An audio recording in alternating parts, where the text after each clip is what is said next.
Good morning. Good morning. How do you do? It's good to see you.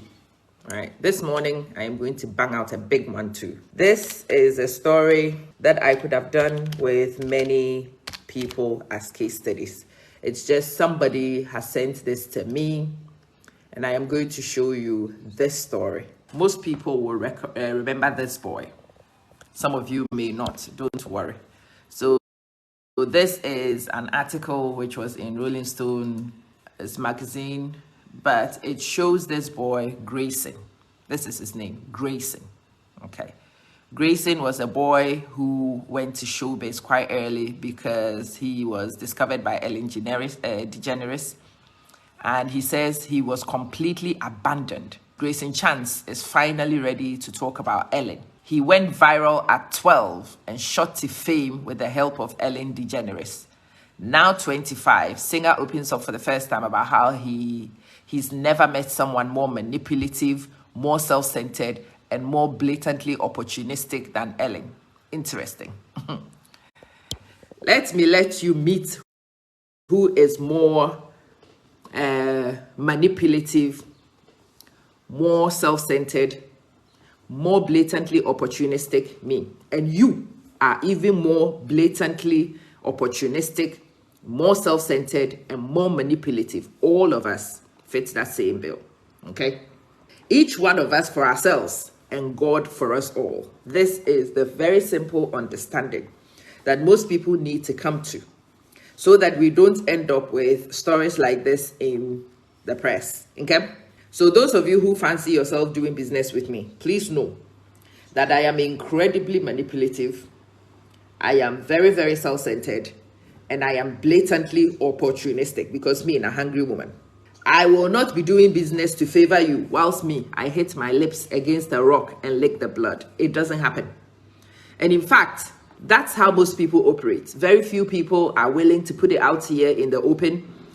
But this boy is shocked by how manipulative, how self-centered, and how blatantly opportunistic Ellen DeGeneres is.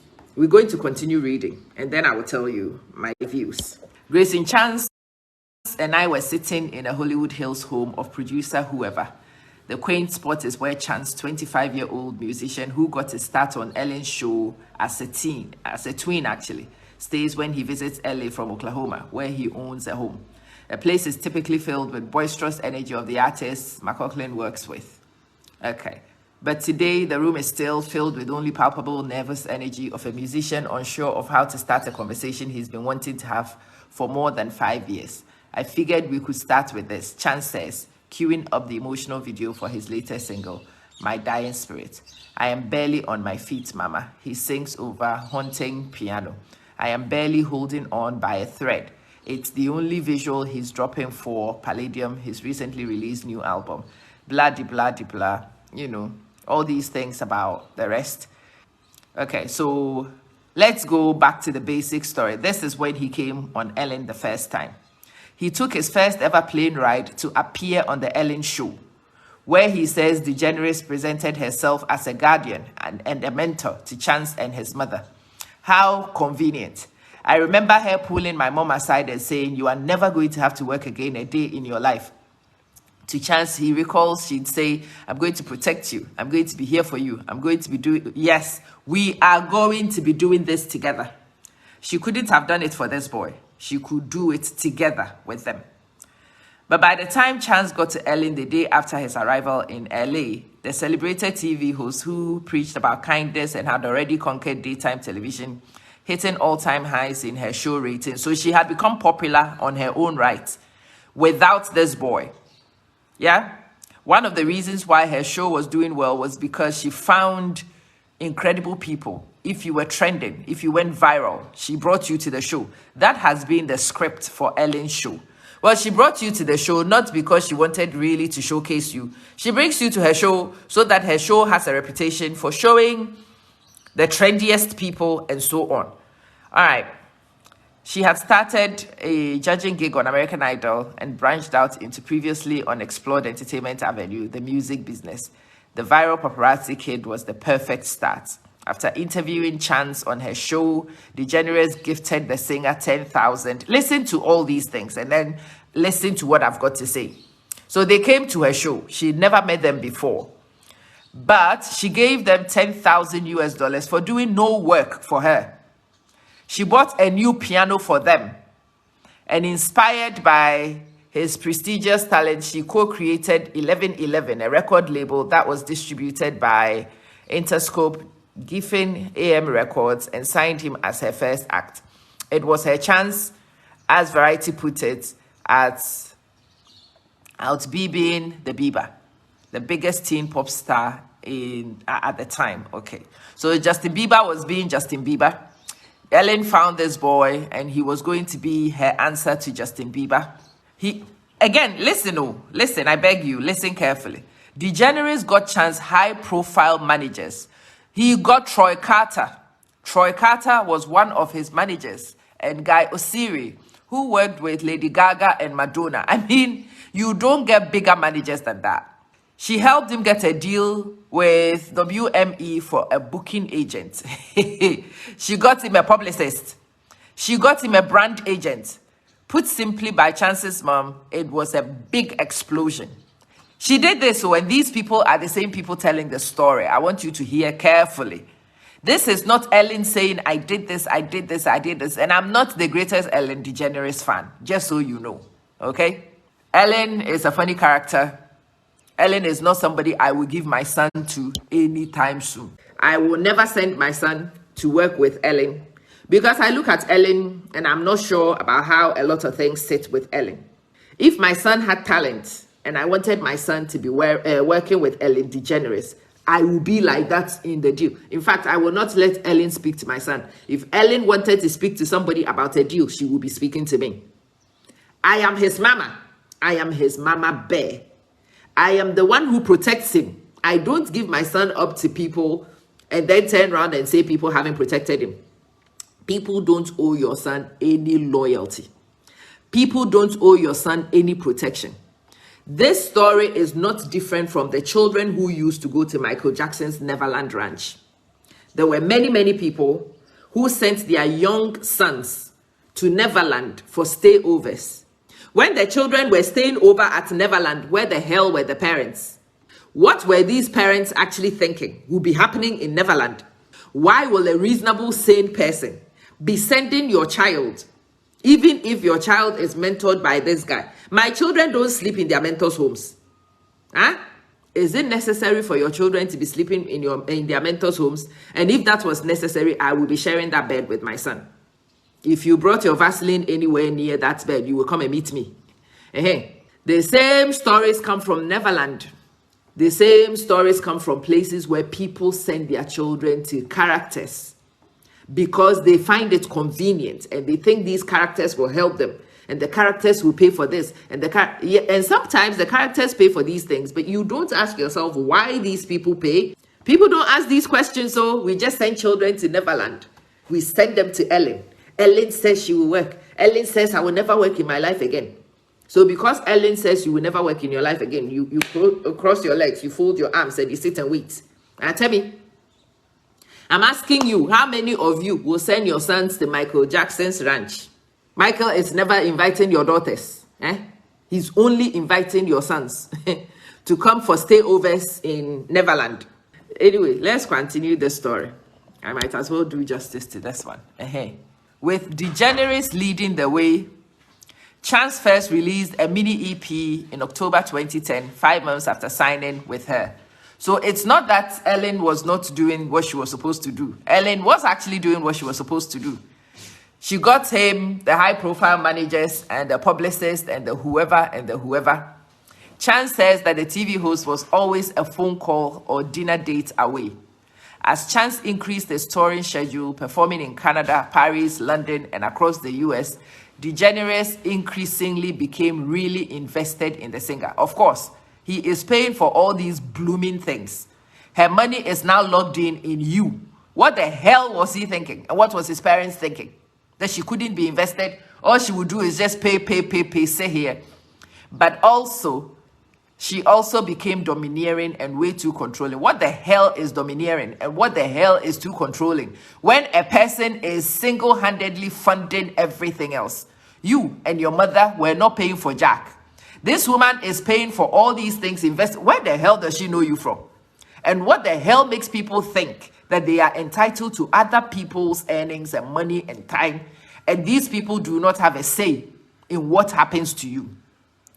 As Chance's career intensified, so too did his bristling against DeGeneres' control. Chance says she was like a hidden eye over his career. Of course, when she was paying all these people to start the career, you did not hear a complaint from Chance, did you? When she is funding these things, no, that was fine. But Ellen should be the fool who pays and then sits and watch the money go down the drain. My whole week, my whole month, my whole year could change. One text message from her. Of course, me, I am not managed by anybody. My whole year can change with one text message from my mentor. And you know, I even pay my mentors. My coaches, I pay them. They don't even do it for free. I pay them. And yes, one message, one thing. Haven't you seen me working like a dog, trying to change everything I do and move it to a new platform because one mentor says, this is me, a whole full-blooded adult, me. I pay the people I work with and they tell me what to do. Yesterday, one of them sent me a loom telling me about this, about my website. You need to change this. You need to go here. This morning, I am here at my desk because I'm here to change it. And no, they did not even pay for me. I am the one paying for them. And yes, one text message, one email is enough to disrupt my whole year, to change my whole life. That's how these things work. Whoever manages you has a huge say in what happens to you because they understand the business in ways you don't. And especially with Ellen, she's the one who's funding all these things. Her money is locked in here. So yeah, if she had an opinion of any sort, the whole thing changed. What do you think? On one occasion, Chance had performed in Cleveland, the third of 5 consecutive stops, opening for Miranda Cosgrove on tour. And DeGeneres back in LA had gotten an advanced copy of Justin Bieber's Never Say Never documentary. She wanted Chance to watch it, but Chance says he was exhausted from touring and didn't make viewing it a top priority. This is the attitude we will be talking about a lot. This is an attitude I see with a lot of people. A little bit of progress and we grow wings. The person who is funding all these things and setting all these things up for you and making it happen has seen your competitor. The person sees that you've got to see this video so you can come up with something that answers this. But he, without talking to his sponsor, without saying anything to anybody, decided that he was exhausted and so did not make viewing it a priority like he had been told to do so. DeGeneres then called Chance's mom. I'll never forget this, Chance says. I just remember hearing on the other side of the phone, just yelling and beratement. Yeah, if I paid the kind of money Ellen had paid, I may not have just screamed down the phone. I may be frog marching to you. And those of you who are honest and sincere, you will be doing the same. What type of mother are you? Do you realize that I went out of my way to get this for you? And he can't sit down and watch it? Yes, I would have said that too. Me, I'd have said worse. What about you? Be honest. You have made this kind of investment into this child. You have found a pre-release copy of your competitor's DVD. You need to respond to this competition so you guys are not behind. And the one person who needs to see it is the artist himself. You get this DVD or CD or whatever for this boy to watch so that you can then have a conversation and come up with a strategy. And you give him this thing and he tells you he's tired, so he didn't watch. And you think Ellen wasn't tired when she watched it, right? Ellen, she was a rock. She was not tired. No, she was not shooting her shows back to back to back and running around to do all these things. If I called his mother, I'd have said worse things to his mother. Wouldn't you? People forgot how old he was. Ellen was not very happy that he hadn't watched it, because she thought that it was important for him to guide his career based on what Justin was doing. Of course, that's how you work with competition. So this is Chance's mom, Lisa. This is what she has to say in all this. People forgot how old he is. No, people didn't care how old he was. He was an artist. He was an artist signed to a label. And he had responsibilities to the label. And yes, he had to honor commitments because he was getting paid by the label. So don't come here and tell me about how young he is and how old he is. Ellen was not happy because he hadn't watched it. Duh. Are you kidding? Duh. Because she thought it was important for him to guide his career based on what Justin was doing. Isn't that why she signed him in the first place? As her answer to Justin Bieber? Was he not signed as an answer to Justin Bieber? When he was compared to Justin Bieber at the time of signing, she didn't complain. When they were getting her all these managers and all these publicists and all these this, that, and that, so that he could compete with Justin Bieber, this Lisa mother did not complain.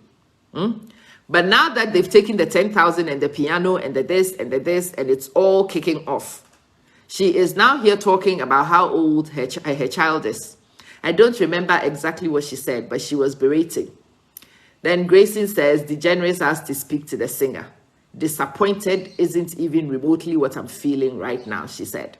Of course, I would have been disappointed, devastated, angry, infuriated, and many other words in between.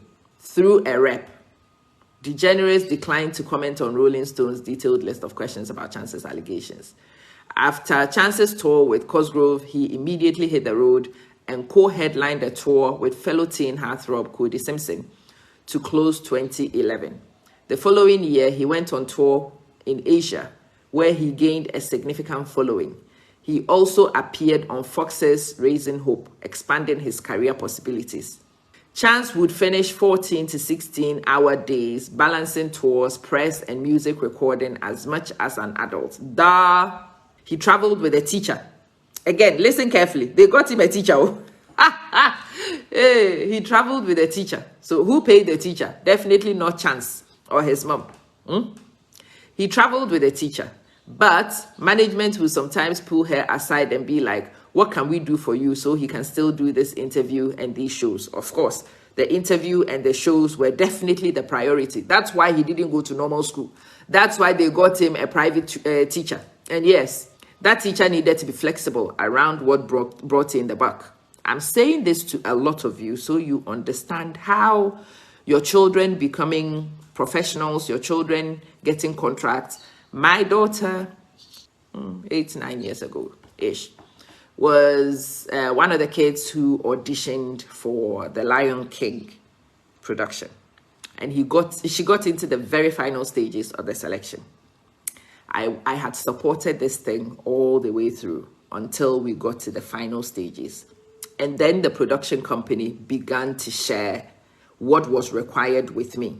That's when I got the cooling off quickly and started praying that they didn't even pick her. And eventually they didn't pick her. And I took my daughter home, running from the theater in Manchester, singing praises and thanking God. I'll tell you why. Because when we were approaching the final stages, that's when they explained to me that my daughter will not live with me in Manchester. No, if she was selected for this show. I will have to give her to this theater company. I will not be there. They will take my daughter to London. And they always told me that they had chaperones and they had this and I knew that my daughter was not going to grow up with chaperones. Nobody else would care for my daughter and protect her any better than I did. My daughter was not going to, and this theater company had a lot of people, adults, many children, and they would all be exposed to each other in the theater daily. A lot of these stars will come with their alcohol and they will come with people backstage to do all sorts of adult things. And yes, if I sent my daughter to this production, my daughter was going to grow up around this. And I already understood how these things affect children. Children who are thrown in the limelight too quickly with no breaks and no protections. We see what happens to them. So again, you can see this Chance boy at 25 has derailed completely. You can see a picture of him. It is a deviation from the cute boy we saw on Ellen DeGeneres' show. This is Chance, yeah, Greyson Chance, when he turned up. This is currently Greyson Chance. Where Greyson has been, the things Greyson has experienced, the journey he has been on, I think you can guess it from looking at this picture. Can you not guess it? Me, as the tactical witch, the queen of unnecessary undertones, reading things that don't concern me, especially ones that I'm not paid to read. I can read quite a lot of things into this picture. I can. And what I can read from this picture doesn't shock me at all, knowing what he has been, where he has been, knowing the industry he's been exposed to. This does not shock me. And so, yes, I remember this stagecoach lady telling me and trying to reassure me before we went for the final audition. And she was telling me how lucky I should feel that my child may be selected to go to this thing. And yes, they have traveling teachers, and the traveling teachers will make sure that the children stayed on top of the curriculum. And that's the traveling teacher would be equivalent to a grammar school, things that I could not afford to give my daughter. And yes, at that time, I could not afford it. Of course, putting your children in places is making a sacrifice. Of course it is. When they gave me the contract, hey, and I sat down and read the contract. I had been the person who took me. It wasn't my husband. It was me who took my daughter to Stagecoach. When I took my daughter to Stagecoach, I was not expecting her to make it into any big thing. I took my daughter to Stagecoach because I wanted it to be an extracurricular activity for her. And so I would take her, and yes, we paid for her to go to Stagecoach. We paid. And every day when we took her to Stagecoach, I would sit in my car in the cold, or I would go find somewhere in Passwood and sit and wait for hours. I would take my son, we will hang. It was something I invested into. And this is me. So when my children were young, I didn't have a life. We would take my son on Saturdays to football and my daughter Sundays to Stagecoach. Then my son on Tuesdays and Thursdays. I will sit there, and yes, I wanted to invest in these kids' future. I wanted them to balance, and I knew these extracurricular things will help the children. So having paid all this money, and one of the mothers had become my friend, and I remember voicing this out to her and telling her that I am now a bit concerned about the children going to this theater company and so on. She's like, are you crazy? This is the greatest opportunity of your life. I mean, if you want, when she's successful and she's earning, you can even quit your teaching job and go down to where the theater is.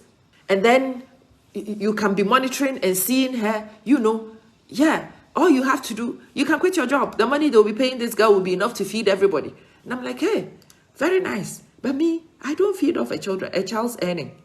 That's not me. I have no problems working on me. Yes, teaching is not a high-paying job, but what I was getting from teaching was okay. Then I went home and started thinking, well, we could move down south and go live nearby. So I asked this theater company, would they let my daughter live at home and be brought to the theater company in the mornings? And then in the evenings, I'll take and the lady told me, look, most of the time, production will finish, they will finish about 12 midnight or 1 a.m. Will you want to be hanging around at that time just to take her home and bring her back about 7 a.m.? It makes no sense. We will be putting them in accommodation, comfortable accommodation. There will be 2 girls in a room. And I think it was every 3 rooms and 1 chaperone or something. I was thinking, if I had to make the decision after she'd been selected and I had to look my daughter in the eye, and yes, I was facing that possibility. So at the very final point, when they didn't pick my daughter, I picked my daughter. We went to McDonald's. I had my own little celebration with her. She didn't understand. And I ran home with my girl to go raise her. I've made many mistakes with her, but you see, I can live with these mistakes because these are my mistakes. Yeah, this is my job. I could not have given my daughter to this theater company and then come back here and cry. When you are eating the money from the theater company, we don't hear from you. When the complications come after, when you are eating the money, we don't hear from you. Bro, after you've eaten the money and you've wiped your mouth, then you are here crying. No, you can't. Oh. You cannot eat your cake and you cannot have it after you've eaten it. So make your choice. Are you eating it or are you keeping it? Which one? You cannot eat and have it. My whole week, my whole month, my whole year could change with one text message from Ellen. Yes, that was horrible. It was.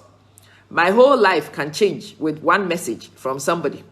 And no, it's not horrible. I actually pay them.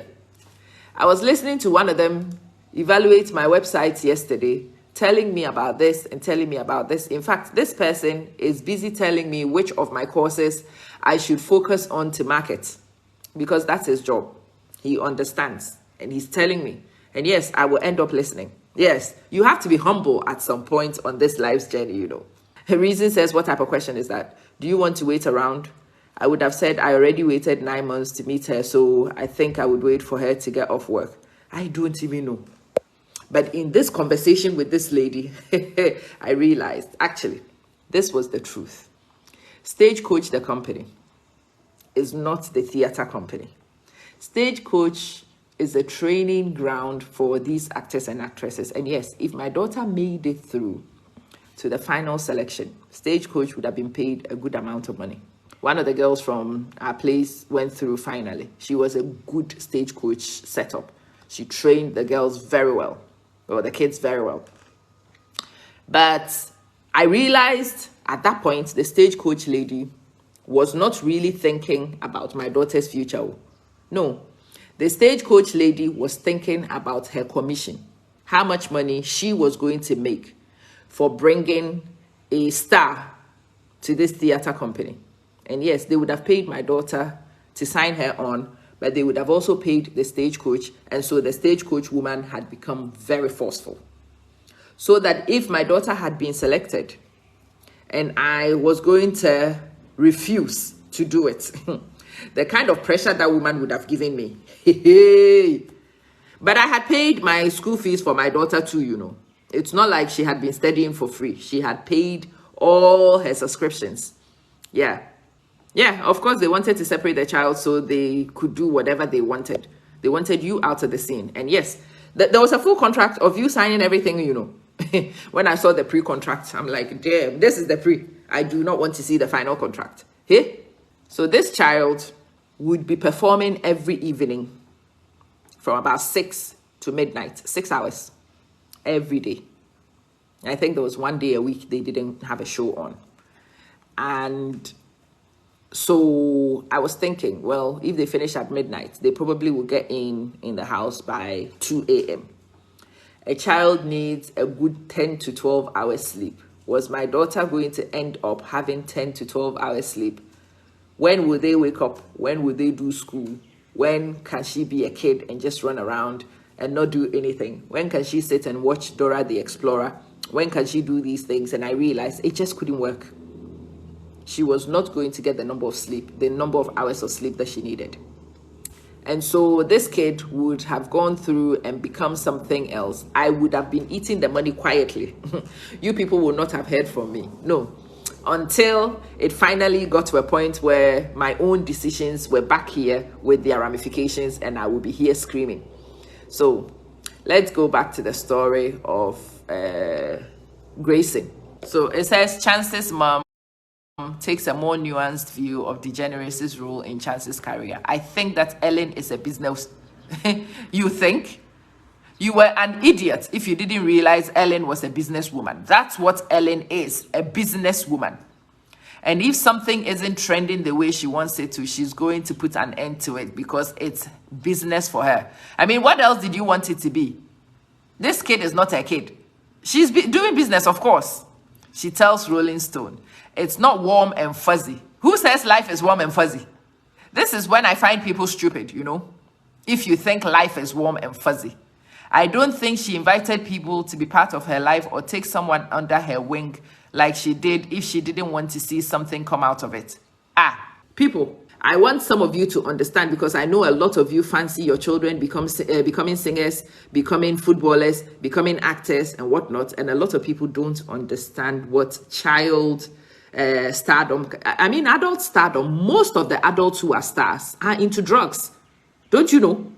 How many of the singers, don't you know, have drug problems? The actors, they are no different, you know. A lot of them hide it. Most of them have drug issues. If it's not hardcore drugs, it's alcohol at least. Or it's promiscuity. Or it's something else. But there are deviances in most of these people. And most people don't sit down to think and realize, waiting cause them. Hopefully, this will help you understand. So that when you are making choices, you make right choices for the well-being of your children, not for the sake of money. Okay, so this Lisa woman, who is somewhere in Oklahoma, has never met Ellen DeGeneres. Ellen saw your child's viral video and invited you on, and she made you a music contract and signed it with you. But this woman says that, I think that Ellen is a businesswoman. You don't need to think. It is known. If something isn't trending the way she wants it to, she's going to put an end to it because it's business for her. Yeah, for me too, it's business. It's not warm and fuzzy. No, it's not warm and fuzzy for me, especially when I have invested my money in this venture. It is not warm and it's not fuzzy. People ask me all the time, we want you to sponsor. And I'm like, most of you, I can't sponsor you because you don't have the work ethic that I can tolerate. Most people I engage with are people that I stop engagements with very quickly because I realize people just don't have the right work ethic for me. And no, if my penny goes into you, honey, I would drag you kicking and screaming to come do what you are supposed to do. Yes, because my money, it takes sweat and blood to make every dollar I get. So no, my money is not coming into you whilst you are busy sleeping. I don't think she invited people to be part of her life or take someone under her wing if she didn't want to see something out of it. Me, I will not take you under my wing unless I can see something coming out of it. Do you people take people under your wings when nothing is coming out of it? You are saints. Me, I'm a woman. I think Ellen is my classmate. We are women. Yes, we are business women. We are hustlers. We want to hustle. And yes, when you hustle, you do want a return. Ooh, I don't even know how this is an insult. I think she's saying these things as if it's a slur. It's not. These are facts. If it wasn't moving fast enough for her, that's when she started to shut down or shut us out. Of course, you and your son want to come on her books and you want to be prince and princess, whoever. Man of hope, I get this with people I work with a lot. Me, I am the last person in my business to go to sleep. I am the first person to wake up. Yeah, I have already been here working. And the people I pay sometimes cannot do the same schedule. Bye, see ya. I cannot pay you to sleep. No, I cannot pay you to be a princess. Yes, later on you will hear from me, from people who have encountered me. And every single thing they tell you is true. I am a slave driver. I drive myself first. And I expect you to run after me. Oh, yes. Oh, yes. If that makes me any name, call me. I'm happy to take it. Yeah, I am a woman trying to get to a place.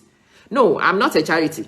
No, I am not a home for princes and princesses. No, this is not an incubator for princes and princesses. No. This is a dream factory for those who want to make something for themselves. And yes, we push.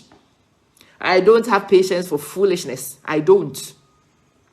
So later on, if you encounter people who've dealt with me and they tell you that I am a slave driver, I am telling you myself, it's true. But I drive myself first. I lead from the front. And if I am able to go at the pace at which I'm going, I expect you at least to run after me.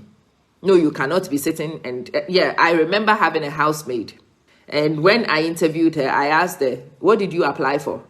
She said, a housemaid. And I'm like, honey, please understand, I am looking for a housemaid. I am not looking for a princess. She smiled. She laughed, actually. When she was here, after a few months, she also became a princess. And I'm like, do you remember the conversation I had with you when I interviewed you? Me, I need a housemaid. I don't need a princess. Me, myself, I fancy myself doing the princess job, but I haven't even managed to get myself there. No, I cannot employ a housemaid who is a princess. In my house, if you are a housemaid, you are here to help me to keep the home going. Some of you will scream and shout about it. I don't care. You can call it, here, most people don't even call it housemaid. They call it a nanny, helper, whatever. It's the same thing. I am a schoolmaid. Yeah, my title is a teacher, but I'm really a schoolmaid. When I go to school, I'm the maid. I wipe the children's noses. I do this. Sometimes they insult me. I fight with them to try to teach. I am a schoolmaid. I know my place. There is no fancy, there's no need for the fancy titles and whatnot. Sometimes some of us just need to accept the positions that we find ourselves in. When the school pays me, I am a schoolmaid. So when I pay you to come live in my home, you are a housemaid. You may not see yourself as a housemaid, but if you are taking the salary of a housemaid, you are a housemaid. You have to say those things to yourself. Yeah. And when you outgrow being a schoolmaid, me, I'm trying to outgrow being a schoolmaid. When I am finally old enough, big enough, tough enough, I can make my own money enough to go off and not be a schoolmaid, I would dance to my head teacher, I will give her my resignation letter, and I'll go home. Until that happens, I am a schoolmaid. Some people just don't understand the reality of the situations in which they live. Barkisu. And so you get a lot of these things. Yes.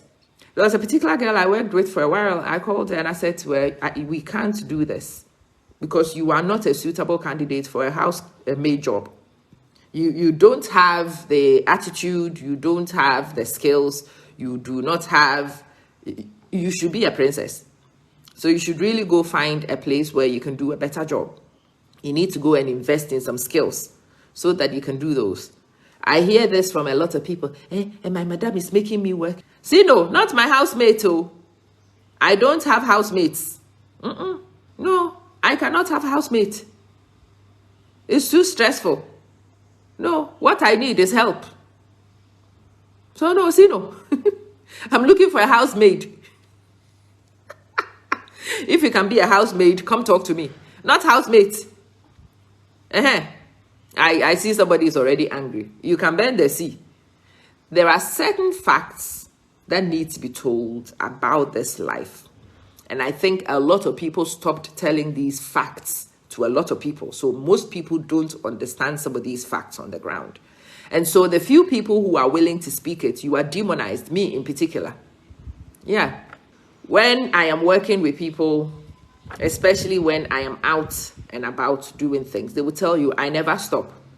One of the first things I say to people when I work with them these days is that sometimes I forget lunch. I've realized it from doing it with many people, and most of them will start pulling faces at you instead of actually self-representing like adults and tell you, hey, can we take a lunch break? Most of them won't. They will start squeezing their faces.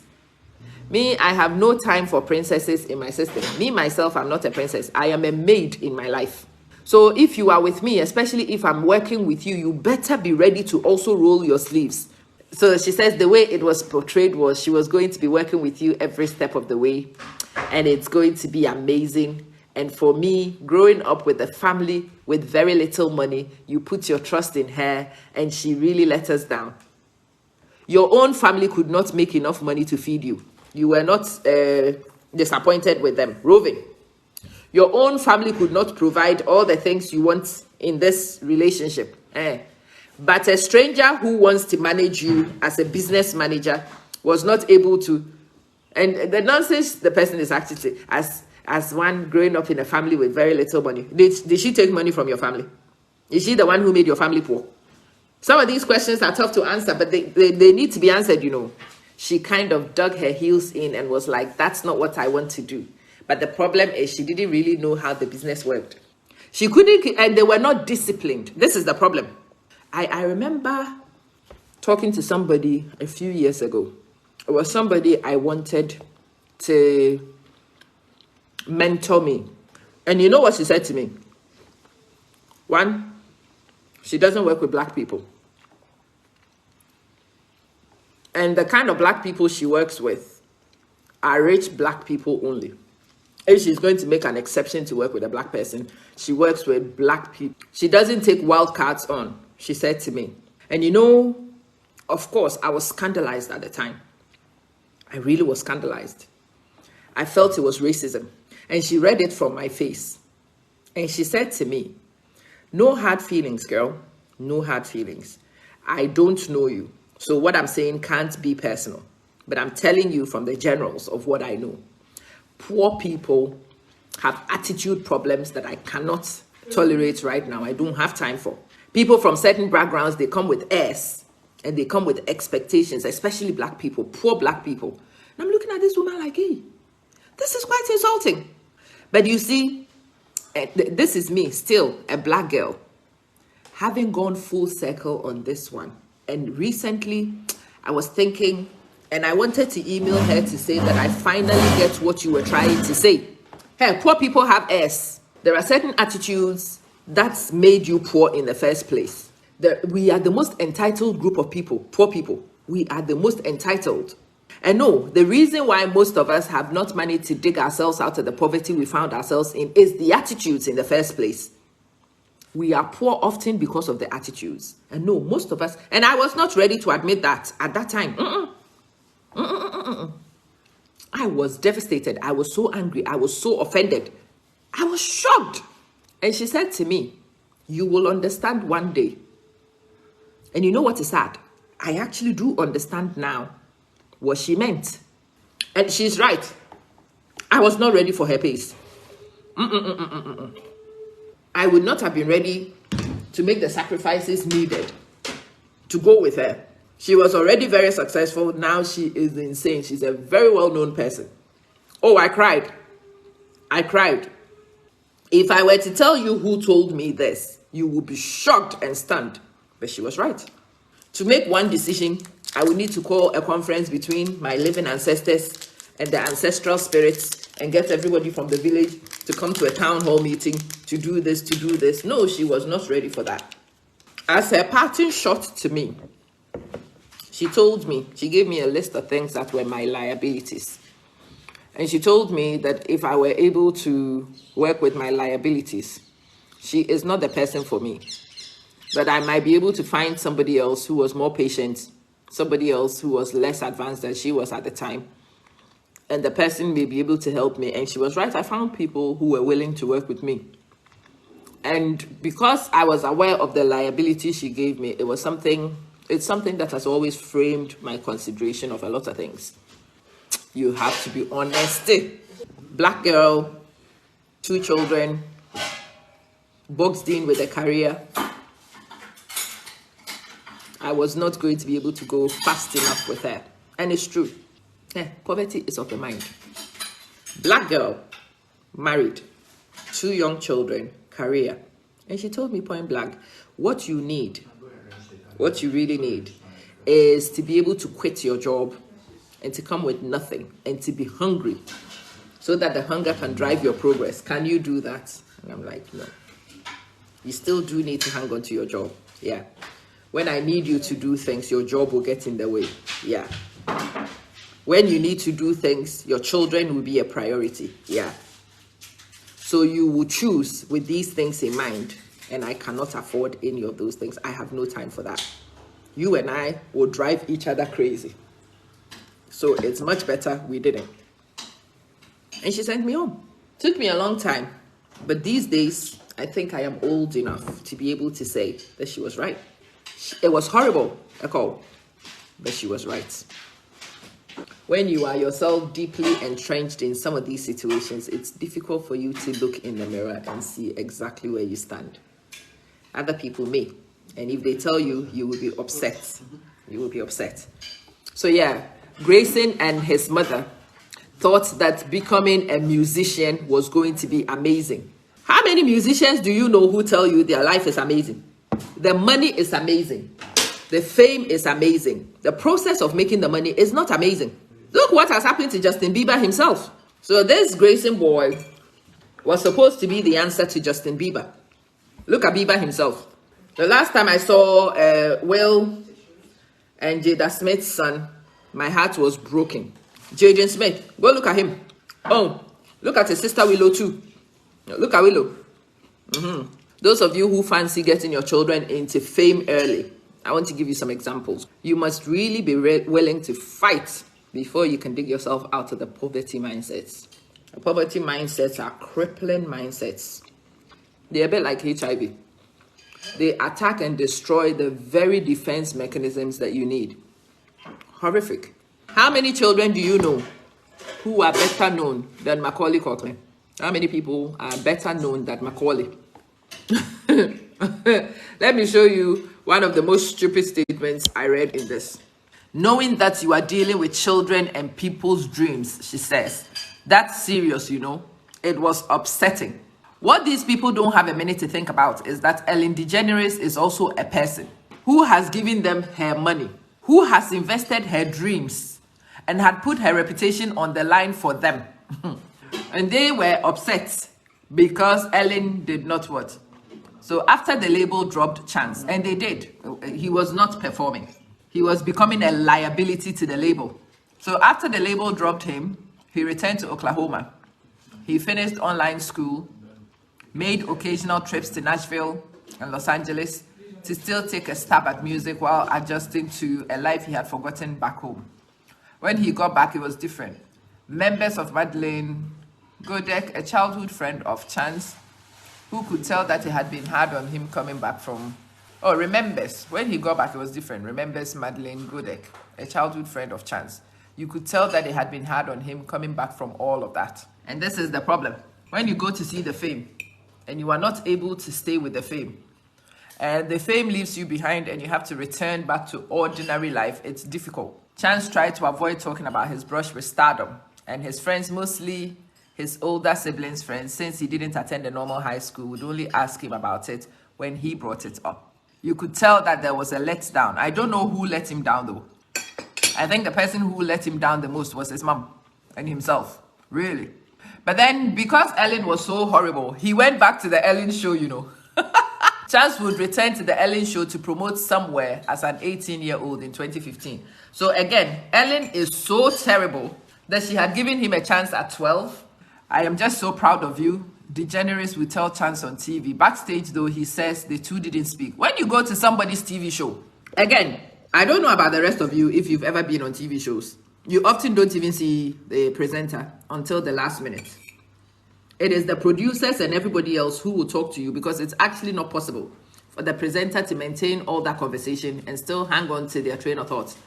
So most presenters don't see you until you go live. And when they come off the set, they go to their dressing room. So no. Yeah, they will tell you everything they want to tell you on live television. If you've not done TV before, maybe this might not be understood. But on the few occasions that I've done TV, you will arrive and you'll be whisked straight into makeup. Me. I was taken to makeup, screaming and shouting. But I was taken to makeup anyway. And then from makeup, you will come to sit in the waiting room where you will meet the other guests and maybe interact or not. And then when it is time, boom, boom. It's the same with radio. Really. Jazzy, how you doing? If you are willing to stay, then after the show, they may. But most of them would be tired. Most of them will not interact. They will not.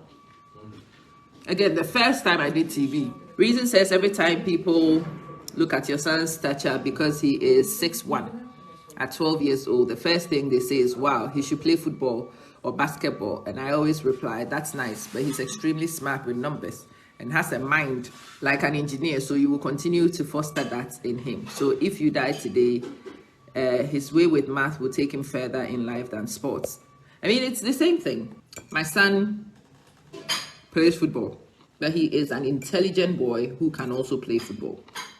And so it's been a toss-up. People will say to me that very recently, a friend from Manchester and I were talking, and they knew we invested in the football. They knew that we traveled with him for football. And the person asked me, so did he get a football contract? And I'm like, no. And this person was telling, you've wasted his talent. And I'm like, maybe. But he's a boy with many talents. If I wasted one talent, he's able to use other talent. And he plays football here now, mainly for fun. He plays. Later on, if he decides that he's done with qualifications after he's got them, and he wants to go explore football, these days you can. I just want to make sure that they've got options. So that when things don't work in one way, like with Greyson, when the music doesn't work, there has to be an education. When the music doesn't work, there has to be a life that is built for the kids. These are not the jobs of the producers or the managers. These are the jobs of the parents. These decisions, they are the parents' decisions to make. But many of us don't know. And again, listen to this boy and his entitlement. So eventually when his music didn't work and he came back and got the grades to go to university. He went to the University of Tulsa and he majored in history. But he says, it was me going, you could have had an amazing artist on your hands, but this, I am not going to do this anymore. I mean, who's missing you? Who is this middle finger directed towards? Who? Is it the audience, those of us who could have bought his music? Or is it the music producers that he's taking a finger at? Again, these are the attitudes of those of us who are poor. And we don't realize that these are the reasons why we are here. He says instinct drove him back. He can't make his mind. After showing us the middle finger, he went and came back and he started making and releasing music again. As a college kid, he was able to experience music again as a fan and not feel so locked into it. And it was only through that retirement process where I realized that it's not on them anymore. He says, it's on you. This is your life. This is your career. What do you want to do with it? And this is what he should have been told at 12. He says, finally, as a boy about to graduate from university, when his faculties had been opened, he finally realized this is on you. This is your life. This is your career. What do you want to do with it? This is what you should tell your children from the beginning. Ellen DeGeneres owes him nothing. No music producer owes him anything. No fan owes him anything. Nobody owes you anything. Nobody owes you a job. I get that a lot. Especially the Ghanaians who are here in the UAE. Sister, you must find me a job. And I will say after all this, he comes back again to Ellen's show with portraits. His strongest project to date, which reminded listeners of the talents they had forgotten. With some momentum about his sudden return, a well-streamed record, and his most personal, honest music, Chance returned to Ellen in 2019 to perform Shut Up and sat down for an awkward chat in a place of active trauma for me. He came out during sound check and she looked at me, hugged me, and she said, "How have you been?" Of course. And that just killed me inside because I was like, what do you mean, how have I been? Where have you been? Well, where does she need to be? She was a TV host, Chance remembers. Chance's mom adds that DeGeneres had become pretty distant. Yeah, since you left, you haven't been in touch with her. You have been doing your thing. Of course, she's distant. Where does she know you from? During the interview, DeGeneres will share how proud she was of him for coming out as gay 2 years prior. To Chance, the praise felt cheap. She had nothing to do with that. When I came out, I hadn't spoken to her in years. That's so messed up that you are now showing the world as if we are so tight, we are so good, and behind the scenes, you are this insanely manipulative person. And I'm like, I don't see the manipulation in this. I don't know. Do you guys see it? Most parents, when we are raising children and you are looking for things that would give them backups, the children don't understand. The academics and these things, they are good, solid things. They may not make you happy, but they can feed you. Once you've got something that feeds you, then you can go off and do the things that make you happy. I built my teaching career. So again, do you remember the lady I was telling you about? I wanted to bring this story. I wanted to have this conversation. Some of the systems that I have been putting in place all these years. So I met this person in 2008. I was nowhere near where they wanted me to be. This is 2023 almost. This is where I am approaching where she wants me to be. She wanted me to be then. And when she said she wouldn't work with me, it devastated me. But I understand why now. She was right. Not because of my race. Not because of my color. Actually, the reason why she spoke to me at that time was because she connected with me in a way and she knew we couldn't work together. She could feel the hunger, which is something she recognized, but she could feel the mechanisms around me, which will make the hunger useless, really, in the end. I'm thinking that I might go back and reply to her last email to me, and hopefully her inbox is not just read by her VAs and PAs. I hope she is able to see her own inbox and she might see my message. And what I would say is thank you. You were right. You were right. I didn't understand. I wanted to make this because I wanted to remind us who has the responsibility in our lives. The only people who are responsible for your life is you. The rest of us, we help you if we can. And in fact, most of the time, we want to help you whilst we help ourselves, because each person is trying to help themselves as much as they can. No, you don't expect somebody to come put their money in your business. And I get that a lot. Sister, you should invest in my business. I'm like, okay, what do I get? Oh, no, just invest in my business. You want me to go to my savings account, to go take money from my savings account, which could be earning me an interest, so that I can come invest it in your business so you can make money whilst I do what exactly? And people are like, Sister, you should pay for my education. Me, pay for your education. No, the two people whose education I should be paying for, I can't even afford it. I'm crying. Sister, I'm this, and sister, I'm that. You are responsible. The other people who are also responsible for your life are your parents, but they are only responsible up to 21. In fact, legally, only responsible till 18. You are on your own. In fact, you have been on your own since the day you were born, just that a lot of people don't know. And so we are caught in some of these situations with. Thank you so much for being here and for supporting this conversation. And I hope that you also take something from it. If you know anybody who should see this conversation, tag them for me. Share it with them for me. There are many people who do need to see this. See you soon.